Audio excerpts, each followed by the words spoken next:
Today is the 28th of August, 2014. We are at the New York State Military Museum in Saratoga Springs, New York. My name is Wayne Clark. Sir, for the record, would you please state your full name and date and place of birth, please? Garth David Lloyd. I was born in Rochester, New York, 12246. And did you attend school in Rochester? In a suburb, Henrietta. I went to a high school called Henrietta High School. Mm-hmm. And what year did you graduate? 1964. Once you graduated, did you go on to work or did you go to college at that point? I went, I forgot to put that down in there. I went to Rochester Business Institute for a year or two, and then I went to Monroe Community College. Mm-hmm. And then a lot was going on, and I dropped out of college, and that got my letter from the United States government that they requested my appearance in Vietnam, well, in the Army. Okay. And when were you drafted? April 8th, 1969. And whereabouts did you go for your basic training? Fort Dix, New Jersey. Mm-hmm. And AIT, Advanced Infantry Training, also at Fort Dix. As I understood it, we were the last classes in 69 for infantry AIT at Dix because they wanted training at Fort Polk, Louisiana because of the swamp type terrain there. And was that training hard for you? Actually, the physical end of it was terrific because considering that I was infantry in Vietnam and covered a lot of territory, but the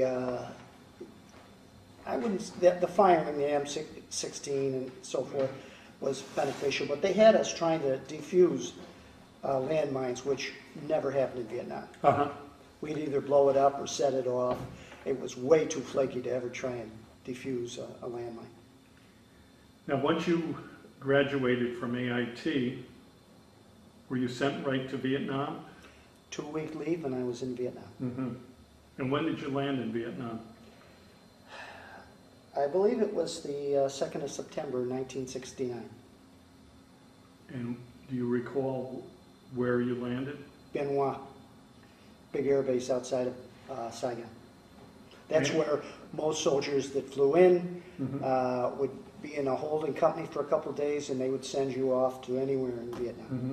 What was your impression of Vietnam when you first stepped off the plane? Walking into a blast furnace, it was hot. Mm-hmm. And it was quiet. I expected to be shot up the minute I got off the plane, but that didn't happen. It happened later on. Now, did you go through any kind of indoctrination once you got to Vietnam before you were sent to your unit? No. All we did, did some KP, minor things. It wasn't long before I knew I was going. There were rumors we were going to the Americal Division, that they were getting the most trouble and that they needed replacements, but I ended up being sent to the 25th Infantry Division, about 90 miles northwest of Saigon. The base camp was Cu Chi. The 25th also had a contingent in Tay Ninh, which was nearby, but we weren't very far from the Cambodian border. And there was an area that we soon learned called the Hobo Woods, and it had a nickname, Booby Trap Heaven. And I was to find out 6 months later just how it got that name. Once you arrived at the base camp, how long was it before you actually went out on patrol? Maybe a day or two. Okay. They gave me fatigues and boots and different things like that. The unit wasn't in Cu Chi. It was out at a place called Camp Patton. And I caught up with them by helicopter as a replacement. I believe it was myself and one other gentleman. And what was that unit? 2nd Battalion, 14th Infantry, 25th Infantry Division. That I remember in my brain. So 2nd and 14th was the outfit that I was assigned to, 1st Platoon. And how long were you out in the boonies initially? It was about a regular thing. We would go out, they called them APs, ambush patrols. Sometimes they called them bushmasters. It was our job to engage the enemy, so they would put us near the Ho Chi Minh Trail. They would put us near villages they thought were suspected Viet Cong in there. but we would be out from 30 to 40 days. They would bring us in to Cucci on what they call a stand down, where the boots are rotting right off us. We were in the rice paddies a lot of the time. And you could drink beer and so forth and so on. Hot meals were greatly appreciated because we had sea rations. And most of the sea rations that I saw were dated 49, 50, and 51. Cool. And the only thing that I would call decent was fruit cocktail. And we would give anything, trade anything to get fruit cocktail. But otherwise, if it said spaghetti on it, you opened it up and it would look like a can of cat food. That's just all I can say. Probably, I don't know what canned cat food tastes like, but it didn't taste very good. Now, how long was it from the time you first went out on patrol to the first time you made contact with the enemy? Well, my first contact wasn't with the enemy. We were on patrol. We came up to this village. Outside the village was a young lady, maybe 17, who had been shot behind the ear and killed. And her parents were in the village, and they were too afraid to come out. And we found the story on this was her boyfriend was what they call a Chuhoy Scout. We had a Chuhoy Scout with us. A Chuhoy Scout was a Viet Cong who came over to our side, and we would use them as interpreters to find spider holes, whatever way we could use them. The reason for killing this girl was to send a message that it doesn't pay to have anything to do with Chuhoy Scouts. And that was the first time there. The next thing, which would have been less than a week later, was the point man, and it would be a while before I was on point, hit a booby trap. And you never know where the shrapnel's going to go, but in his case, it nicked his heart, and he was dead in 30 seconds. So that caught my attention. And probably another week and a half, 2 weeks before we got into our first firefight. And it certainly seemed like a one-way street. We walked into something, and we were under heavy fire, and we couldn't see a thing. We were near the jungle. They were firing at us. And so we called in a couple of Cobra gunships who laced down fire into the woods. But we policed the area, and we found no bodies. But they would take bodies with them, just so we couldn't get them body counts, and which unfortunately didn't matter, because we had to get body counts every day, whether we had bodies to count or not. But back home, they were under the assumption that if we killed 1 million of them, we must be winning the war, So that wasn't, the Viet Cong, most of which I've fought against, very rarely were we against the NVA, the North Vietnamese Army, were very good, very strong, and a far better fighting unit than our allies, the ARVNs, the Army of South Vietnam. So even though I was scared to hell of them, I respected them, because we were in their homeland, and we were trying to control the situation for the South Vietnamese. Now, what were the Viet Cong equipped with weapon-wise, for the most part? I always, mostly, I would say AK-47 Russian automatic weapons, and mortars. That was always a thing. When we'd go out on an AP,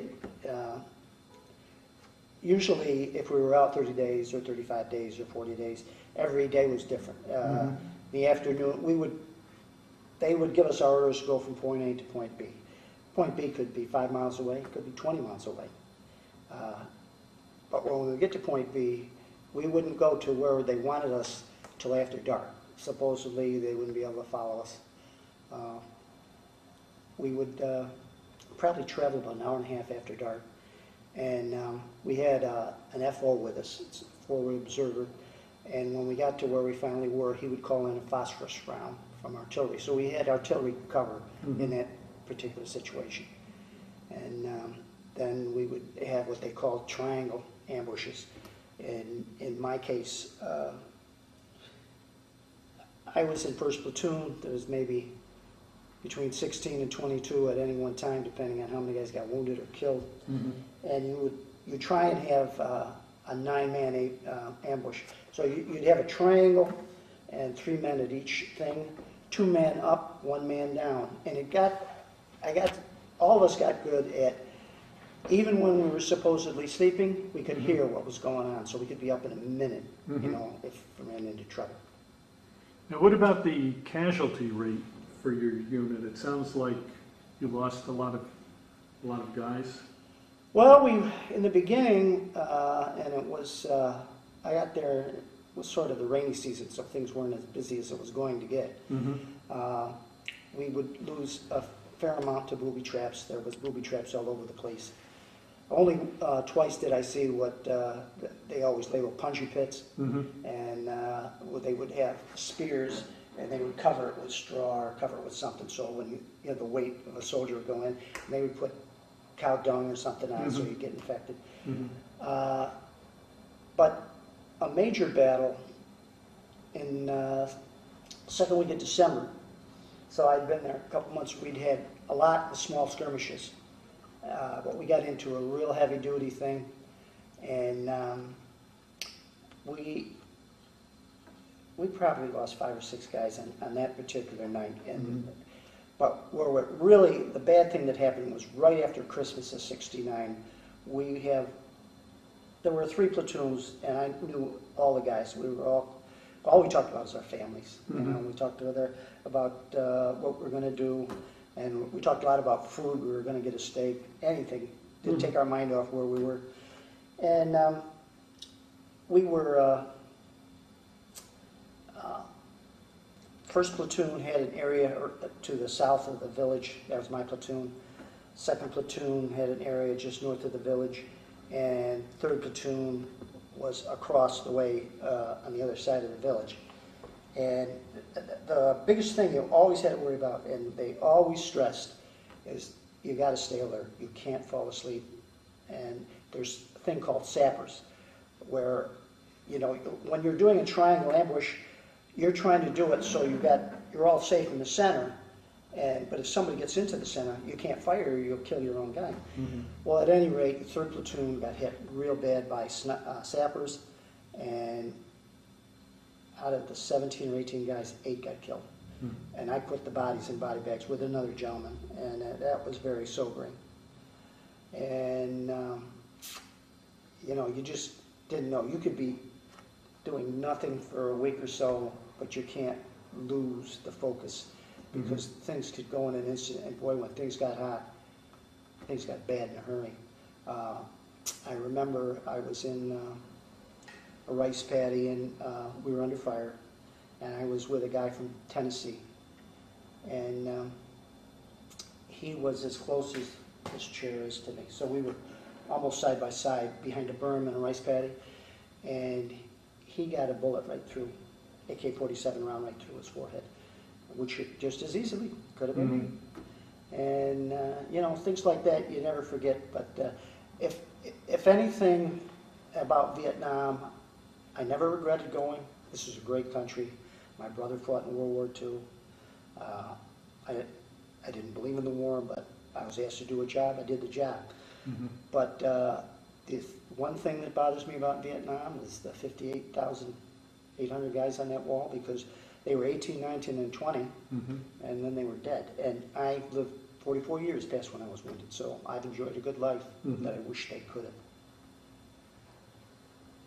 Now, you mentioned a lot of the booby traps. Obviously, a lot of them were rigged with explosives. Were they rigged with grenades or artillery shells? Mostly grenades.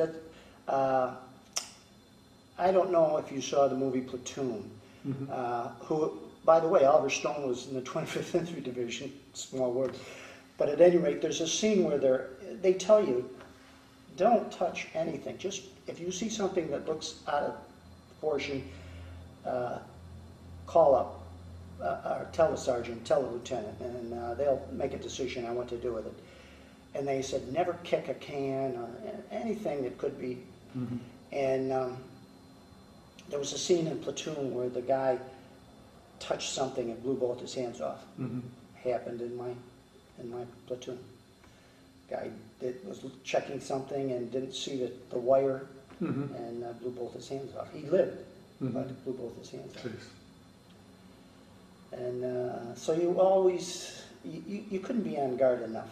Mm-hmm. And, you know, in actuality, a day was like a month, and a month was like a year over there to me. You know, you always knew one important fact. I have 11 months and 5 days, or I have 10 months and 2 days, or 6 months and 15 days. But you knew when you were getting out. They did have a thing in the Army that when you got drafted, you go in for 2 years. But that meant you would have to do duty after that year was up, because they send you right over after basic and AIT. And you could, what they say, 1049, that was what they called it, to another job, Vietnam. Now I had two choices to get offline. I could 1049 as a door gunner on a helicopter, very bad, you're a big target coming in. And I could be a perimeter guard in an area near my area called the Black Mountain. The name of the mountain was Nui Ba Dien, which got mortared on a fairly regular basis. So I didn't have much of a choice. But I would never have stayed an extra couple months to get out when I came back to the States, because every day you were there extra, you were asking to get killed. Just the way it was. 69 was the peak of the war, and then it started to go downhill. And in 1970, in April of 70, after I was wounded February 12, 1970, but in April, Nixon made a push to go into Cambodia to get where they stored munitions and stuff. But we had been in Cambodia many times. We weren't officially there, but we went there. And trying to think back now of all that went down, you know. But I do know that the guys that I fought with were just regular guys. I saw no atrocities, none. We didn't, matter of fact, we had lieutenants to be rotated out every 3 or 4 months. They didn't stay for a year. And so sometimes we would get second lieutenants from West Point. And they would go by the book until they learned how you did things. And I remember one time he was with me and another guy outside a village. Now, curfew, there was always a curfew. And supposedly, if anybody was moving around past curfew, you could kill them. Simple. But you had to use your head sometimes, and when we were at certain villages, the kids would be playing or something like that. And he saw through a scope that there was I don't know, 7, 8 years old, was waltzing down the road from the village. And he told my partner to put him down, smoke him. And he refused to do it. And then he told me, and I said, we don't get into that. I mean, you know, they did use kids, but we weren't going to go that far. And so we both turned to him and he said, you do it. And he didn't do it. But sometimes in Vietnam, they had to learn that everything they learned in West Point didn't carry over to the way we did. That same guy, when the first couple of days he was out, wanted us to spit shine our boots. It was impossible. It was literally impossible. Spit shine combat boots for a combat unit that's always out in the field. But, you know, most of them were pretty good. I had no complaints with leadership. What were your sergeants like? Well, we had a Korean War top kick, and we called him Sergeant Same Old, because when he would say the same thing every night when it was time to get ready to go into an ambush patrol. Let's saddle up. We're going to the Badlands, and the Badlands was any place in Vietnam, anywhere we were going. The Badlands. And one time we all got together just to pull his string, and he said, "We don't want to go in unison. We're not going." But of course we didn't go. But we had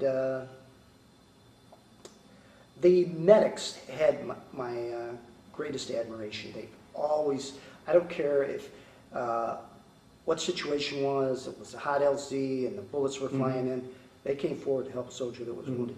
In my particular case, the man in front of me, his leg hit the tripwire. It was what they put him on near where we would walk, and it was in a bush, and it was tied to a Chicon grenade. and he hit it. And I heard it pop, you know, with a grenade, the safety pin comes out, Sure. it snaps. Like in basic training, they have 32 seconds, just so if a kid gets nervous, the drill instructor can throw it over the berm. Just had a 1 second delay. And they always taught us, do whatever you can to move away from the sound, no matter if it's inches. And I took a long step with my right foot being the back foot, my left foot being the front foot. And it went off, and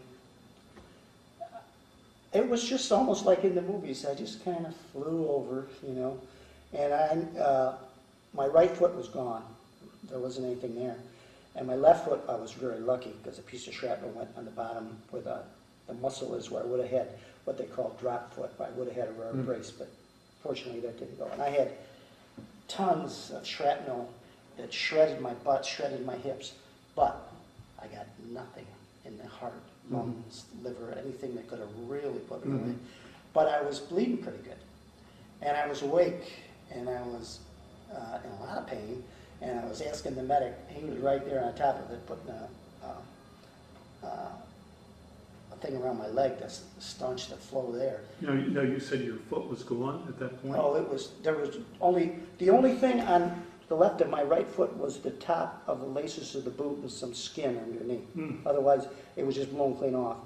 And he was working on me, and the lieutenant came up with a radar operator, and he says, I'm calling in a dust-off. Dust-off is a medevac job. And I remember his words. His words were important. He said, no time, get a gunship. They couldn't give me morphine. I was bleeding too bad. They were afraid of going into shock. And there was no time. That the dust-off was 20 miles back at Gucci at a hospital there. And the dust-off was, there were 2 gunships in the area, 2 slicks. And one came in, and there was no stretcher or anything. They just put me on. And then he just did treetop stuff. He was going as fast as he could go. And they got me in. And I remember how many medical tiers they had. I could look to the right as far as I could look, and I could look to the left. And they would take everybody, even if it was Viet Cong. But if there was a big thing, they had room to do it. And so they were cutting my clothes off. And I knew my right foot was gone. There was nothing we could do there. What I was worried about was my left foot. I didn't want to wake up with no feet. Sure. And they were ready to put me under, and I put my hand on the doctor's arm, and I said, don't take my left foot off. Now, he didn't lie to me. He just said, I'll do the best I can. And for some reason, and I have no reason to believe, it calmed me down. And when I woke up, I did hit my foot. So that was the biggest thing to me, to get beyond what I got. And when I was, they put me into Saigon Hospital 3 days later for medevac to Osaka, Japan. In Osaka, Japan, I was like in a big hangar, and tons of wounded soldiers, beds all over. The guy to my left and the guy to my right had both shot themselves in the leg to get offline. Jeez. Anything to get offline. You could re-up. I could have re-upped the first day I was there, and I wouldn't get offline for 8 months. It's just the way they had their thing back then. So, just so that you didn't pull that stuff, you know. Yeah. But I wouldn't even have made it 8 months, because I was killed 6 months after, I was wounded 6 months after I first got there. So if I had it to do over again, I did try and get in the National Guard. It was full. Sure. Everybody Yep. got in full. As a matter of fact, the most interesting thing about AIT, 300 and some guys would graduate every single week from AIT. So first week, I had 9 weeks to go. I'm looking, gee, I hope some guys are going to Korea or some to Germany. All 9 weeks, every single guy went to Vietnam. So we knew. Yep. Writing was on the wall. And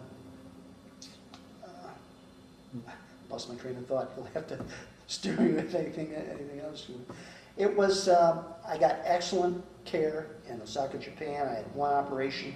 They were having a problem with my stump. And then I had 2 more operations, and they transferred me after a month in Osaka to Valley Forge Hospital, which was in Phoenixville, just outside of Philadelphia. And I got terrific care. You know, it wasn't a VA hospital, it was an Army hospital. And there were about several thousand guys at Valley Forge Hospital. Now, how far were you from the grenade when it exploded? Any idea? Boy, I would say, I could only give you a guess, Mhm. but I say it was about 4 foot to my rear, Mhm. to my left. And it's given me a train going through my ears. I had a perforated eardrum on this side that the Army, when I was in the Army, said it would heal on its own, but when I got out, 2 years later, I was working and I had my own health insurance, and they took skin from behind the ear and covered the hole, Mhm. because you had to be very careful showering with Sure. a hole in your eardrum. And for the most part, Latour Orthopedic Laboratories makes my leg. I need a leg about every 7 years. They do a wonderful job. The only reason that I have to go to the VA hospital is the fact that the guy that is my orthopedist specialist down in Latour has to be there with me, and we go before a clinic, a group of 5 doctors, and they have to say, why do you need a leg? And they have to okay it. You know?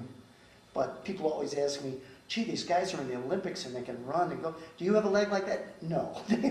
Those are very expensive legs. I get the basic model and I'm very happy with it. So I've been able to walk pretty good for 44 Now, years. have you ever had a problem with the VA care or getting the leg? Or? No. Okay. And I take that I haven't. The people at Latour have.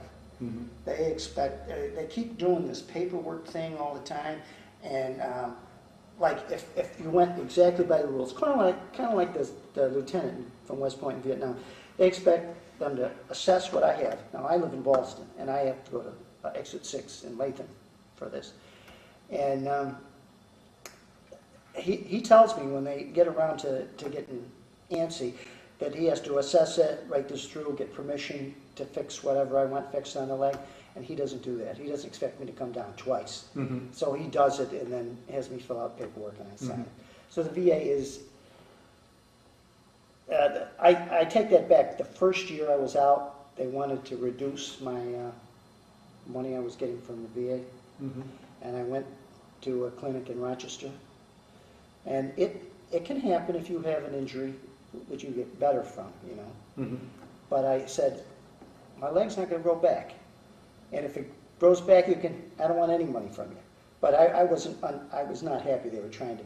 And the interesting thing is, I'm in the Peertopeer program in Ballston Spa for the VA. I've had 2 Afghan vets that I've worked with.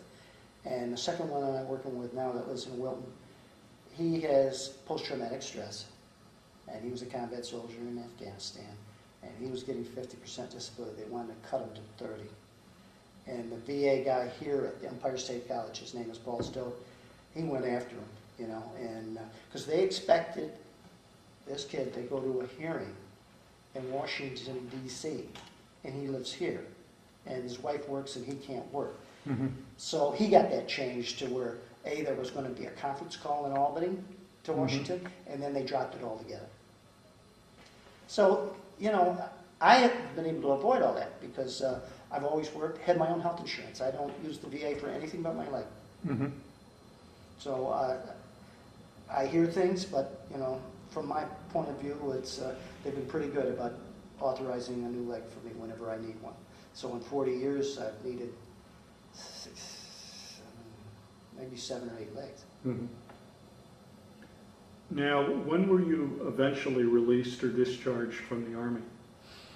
I received a medical discharge on November 27th, 1970. I went to, like I said, 2 operations. I came home to the hospital in March of 70, and after 2 operations, they put you in a holding company, and I worked for Western Union at the VA facility.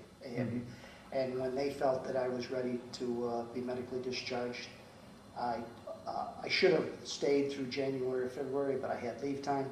Mhm. And instead of getting paid for the leave, I wanted out. Sure. Now, once you were discharged from the service, did you make use of the GI Bill? I did. Mhm. And matter of fact, New York State said that any wounded veteran could get 6 months unemployment. And that wouldn't have been good for me because I'd had to face my father. My father was a man. You didn't use stuff like that. If you could walk, you could breathe, you could work. So I went back to work as a waiter at a Holiday Inn, and I went to school, and there was a lot going in. I did too much partying and not enough studying, and got married while I was going to college, and she was going to Geneseo, and What college were you going to? well, at that time I had started at Brockport State, but I really didn't. I lasted a semester because because I was silly enough to get married. Well, we couldn't make it, and what we had figured out what we would do is she was almost going to graduate to be a teacher, and I would have her graduate, and then I would go back to school while she got a teaching job. But the marriage didn't last long enough for that to happen. Now I could have went back to school, but I just didn't do it. One of those things you wish you could take back, but you got to the fork in the road, and sometimes you take the wrong. Now, did you use the GI Bill to buy a house or anything? Not to buy a house, but I used the GI Bill. My parents went through it, they were older. My dad was 46 when I was born. My mom was almost 40. And they took my going to Vietnam hard enough without finding out I got wounded and everything. And my dad, he had a good job with Delco, a General Motors company in Rochester, but he didn't start there till he was in his late 40s. And at that time, you had to retire when you were 65. And born in 1901, he had to retire in 1966. So he had been retired 4 years. And they weren't making it financially, so they had an old car. And I used I had an allowance for $3,200, and I bought them a Chevy Chevette. And I was glad to do it. They didn't have much in their life. They'd been through the Depression in the 30s and everything. That's why they didn't start having a child until the late 30s, because they were married in 1929. Couldn't afford it. You know?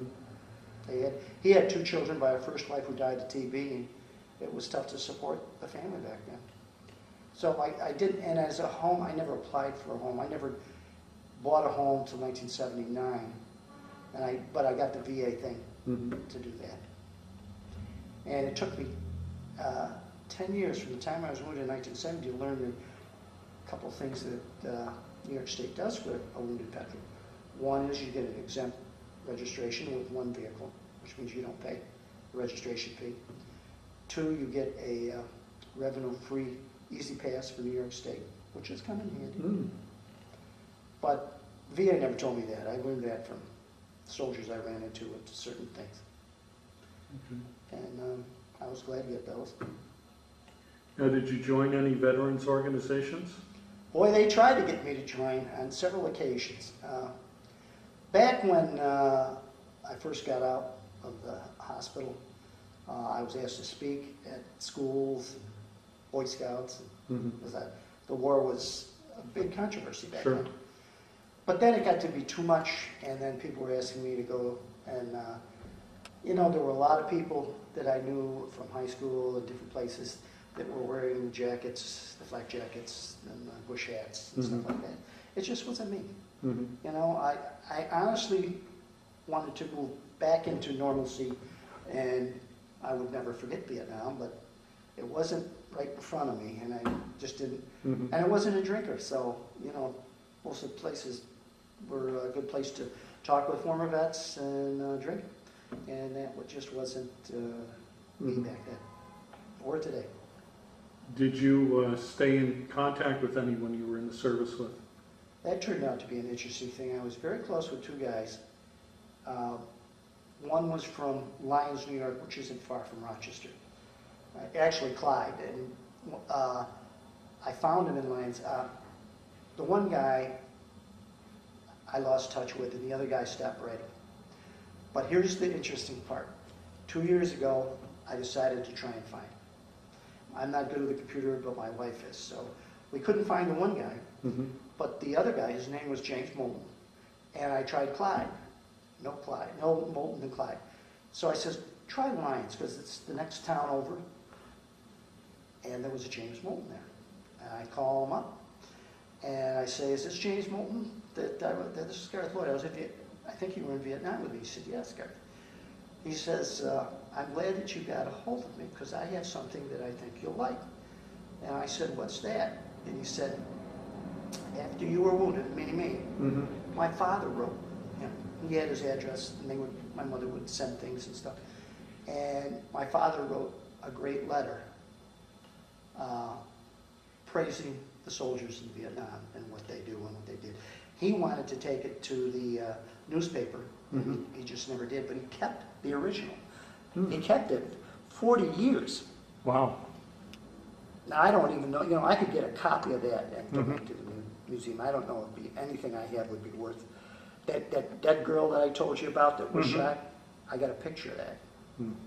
But, so we met at Turning Stone because it was halfway in between Saratoga Springs and where he lived in Lyons, New York. And he gave me the letter, and I was very grateful for that. My father never told me he sent the letter. My father died in 1982. So, 25 years, I'm seeing it after his death. And my father was a hardworking man, but not a person to show any emotions on his sleeve. Like, he would never say, I love you. But you knew he did. But when you're a kid growing up, my mother was a hugger, so she made up for whatever. In there. But to get that at that period of time was special to me.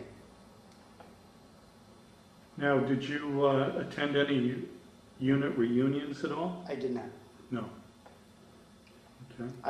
That's something I would, now that I'm retired, I would like to investigate. And I'm sure there's a 25th Infantry Division Association. I would think so. It's a pretty big effort. Home base for the 25th was Hawaii. We always were hoping they'd pull us out, take us back to Hawaii, but it didn't happen then. I think it was a year or two before they pulled the 25th out. I would like to do that, though, to see what they have for reunions. Okay. I normally ask, how do you think your time in the service changed or affected your life? Obviously, it affected you. Sure, it had an effect, yes.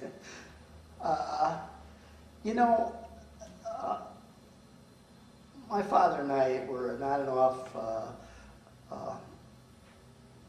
We had many arguments growing up, and I didn't appreciate him until he was older. And it was, I don't know why it took me so long to just agree with him when he would say something that I didn't agree with, instead of getting into an argument which get us nowhere anyway. We just agreed with him, and we got along fine. But what he taught me mainly was that whatever comes up in life, you handle it. He always had lessons, and I'll give you share one thing with you that then I wasn't happy with, but it made a young man, and I would have been 14 at the time. My father wasn't into sports. I was into sports. I love sports. We lived in Rochester, New York. They had a farm team at that time of the Baltimore Orioles called the Rochester Red Wings. I would do chores to get 50 cents. So that my neighbor would go in the bleachers, and it was 50 cents to get in the bleachers. And the neighbor would drive every, like once or twice a month.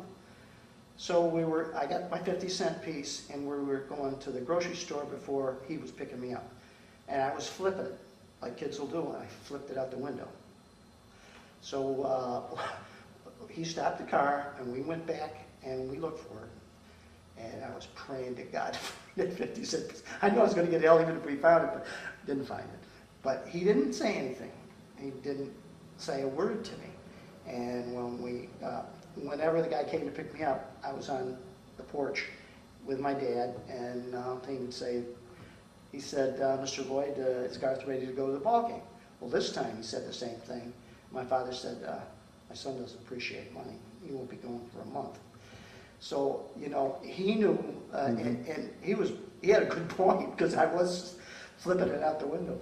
But when he said something, it was never unfair. He wanted a point, and he always made a point that you had to be tough-minded. And I think when I was in basic training, and I was a little older than the recruits, I was like 21, 22, and when the drill instructors would be screaming and yelling at they didn't reach me because my father had already screamed and yelled at me, and I was always, he could push my buttons, they couldn't. I just went through it, you know. Mm-hmm. And I think when I got back, he always said, you know, you're lucky to be alive, and make the best of your life. And I owe him that because I never had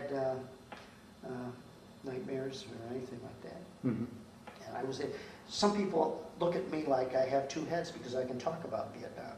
And I know that was brought up recently when I went to Rochester for my 50th class reunion, and a lady was talking with me, and I was telling her about some things that had happened in Vietnam. She said, they always say they can't talk about it. Well, we're not all cut from the same cloth, you know? Mm-hmm. So for whatever it was worth, I don't think I had ever had post-traumatic stress, and even though I saw a lot of stuff, Mm-hmm. and I think I have my dad to thank for that. Well, let me just go back to Vietnam just for a second. Sure. Did you see any USO shows or Bob Hope or? Bob Hope, Christmas, Christmas time, not on Christmas Day, and he was in Cu Chi in 1969, and he is. They had it so they had as many combat units as allowable to come in and see that show. Mm-hmm. And my hat's off to Bob Hope. He did that World War II and Korea and Vietnam, you know, and you know, it was uplifting. Mm-hmm. Now, how were race relations in your unit? Race relations, there wasn't any problems. I remember a young man, there were two Afro-Americans and they were close. Mm-hmm. But there wasn't any, they would talk with us, we would talk with them. There wasn't any racial divide, supposed to be. And even when the one guy got wounded, everybody, I don't think, at least I didn't, view them as black. And of course I was from an area in Henrietta, I wasn't from the South, where there was one Afro-American that went to high school with us, and that was it. Though Rochester was, had race riots in 1964 when I graduated from high school. So the city of Rochester was a lot of major ghetto. Everybody moved from the city out to Henrietta, out to Greece, out to Pittsburgh, and that was a problem there. But I was never subject to it. No problems. We were all in the same boat. We just wanted to somehow stay alive and get home. Okay. Is there anything else we may have missed that you might like to touch on? No, I've been scratching. I was trying to focus on it. You know, 44 years goes by pretty quick, but I think we hit the major parts of what I did and where I was. Now, how long have you been a volunteer here at the museum? It'll be 2 years in December. Oh, yeah, it'll be 2 years in January. And I'll tell you the reason for that. That was kind of, my wife has been volunteering for 16, 17 years in Saratoga Hospital with certain committees. She's on the hospital board. She works the gift shop every 2 weeks. She works the gala committee, which raises money every year one at the lodge. And they raise about $350,000, $400,000 a year. But she had always been a volunteer. I hadn't been a volunteer. And she said, now that you're retired, this was June of 2012 that I retired. And she said, you should get involved in the community. And I agree with it. So I went and volunteered at the book outreach program with the library. And then we had a friend, we were talking one night at dinner with another couple, and she said, you're with the military, why don't you check out the military museum, which I never even thought of, to tell you the truth. And I came over here and saw Colleen, and I have to say that working here as a docent at the military museum has just been wonderful. I meet a lot of people. I'm a person who likes to talk to people, meet people, understand what they're doing, and it's been a great 2 years. And then it came up a year ago, boy, it's almost 2 years now, that the Ballston Spa VA was looking for mentors for a mentoring program that the state was sponsoring. And it's kind of sad. And the main reason that I went to the mentoring, and I've been to many seminars for them, is the unbelievable amount of military people, both in and out of the military recently, that have committed suicide. It's just exploded, you know, and I just hate to see, especially see somebody commit suicide if you've made it through, you know. But at any rate, the two that I have worked with, they have, you know, a lot of problems. But the one I'm with now has a good chance. He's got to go to BOCES and try and get into heating and cooling. The other one, I just don't ever see him working.